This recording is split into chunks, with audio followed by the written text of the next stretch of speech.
Olá pessoal, aqui quem vos fala é o professor Gabriel, professor da disciplina de Técnicas de Soldagem e Usinagem, e hoje vamos discutir um pouco, vamos debater um pouco alguns assuntos que estivemos estudando ao longo de nossa disciplina. Vamos abordar aqui as técnicas de soldagem e usinagem, os processos de fusão arcoelétrico, tá?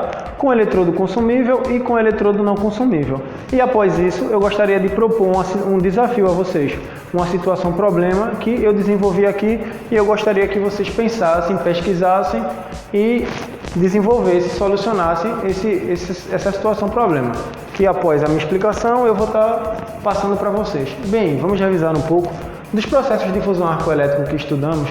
Quais foram? Vimos da importância de cada um, da particularidade de cada um e onde se aplica em âmbito industrial e em âmbito de manutenção e mantenabilidade, tá? Vimos o processo de fusão arcoelétrica com eletrodo consumível. Vamos lá, com eletrodo consumível, vimos o quê? O processo de arco submerso, que tecnicamente ele é denominado SOL, que é aplicado a quais processos? A chapas metálicas, tá? Chapas em aço, a chapas com teor carbônico não muito elevado, tá? E vimos que ele se limita a alguns processos, tá? Ele possui uma boa qualidade, por quê? Porque dentro desse processo, o arco submerso é o quê? A gente possui a deposição de materiais granulares, porém ele tem uma certa potência e uma certa limitação para alguns materiais. Vimos o mais convencional, que costumamos ver no nosso dia a dia, que é o eletrodo revestido, tá? Que é o material com eletrodo consumível, que o serralheiro costuma usar no dia a dia.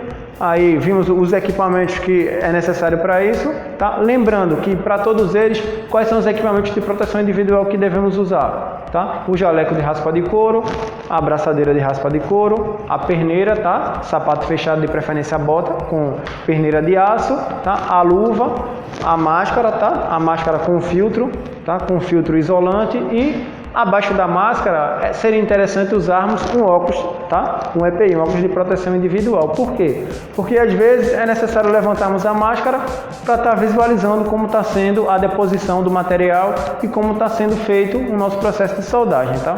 Vamos voltar aos processos de soldagem que estamos vendo aqui.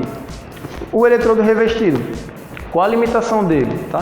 A limitação dele é que ele não é indicado para soldar alguns materiais, por exemplo, o alumínio, tá? O aço inox. Por quê? Porque o seu revestimento, tá? Todo revestimento de um eletrodo consumível, ele possui adições, tá? Que vão estar sendo depositados no nosso cordão de solda. E o eletrodo consumível, ele possui uma determinada limitação. Qual seria o processo de soldagem mais adequado para alumínio e para aço inox? Vamos ver mais à frente. Vamos voltar aqui para consumível. Qual é o que está faltando? O arame tubular com proteção de dióxido de carbono, onde ele é adequado para materiais onde eu tenho um ambiente muito sujo, tá? Muito poroso, onde eu não tenho um ambiente isolado nem controlado. A gente vai estar fazendo o quê? Vai estar utilizando o arame tubular com proteção de CO2, tá? A CO2 é o quê? É o dióxido de carbono que a gente vai estar usando para proteger o cordão de solda. No momento que eu abro o arco, a gente possui o quê? Aquela fumacinha que sai, né? A gente chama popularmente fumaça, que sabemos a denominação técnica, que eu passei para vocês, que como técnicos devemos usar as denominações técnicas, né? Mas no dia a dia, no chão de fábrica, as pessoas usam de jargões, né? Pois bem, e aí vamos voltar à nossa aplicação, que é o quê? O que é que eu quero propor para vocês? A minha situação problema é a seguinte: eu tenho uma tubulação de 50 mm de diâmetro, tá bem? E eu quero fazer um reparo dessa tubulação, tá? A tubulação foi rompida, ela foi rompida onde? A 10 mm de distância da válvula de regulagem. Só que antes de nós realizarmos o processo de soldagem, o que é que a gente precisa analisar? O material a ser soldado, o que a gente tem disponível no momento e o que a gente deseja aplicar. E o mais interessante, se tratando de tubulação, o fluido que vai estar passando dentro, a gente precisa analisar isso, tá? Porque no momento da solda, a gente tem reações químicas, né? E dependendo se tivermos um fluido inflamável dentro dessa tubulação, a gente pode estar colocando em risco não só o do operador, o do soldador ou do técnico de mantenabilidade, como dos demais operadores e das pessoas que estão envolvidas no processo de fabricação no âmbito industrial. Ó, o fluido que está passando dentro dessa tubulação é um enxofre e a tubulação é em aço inox.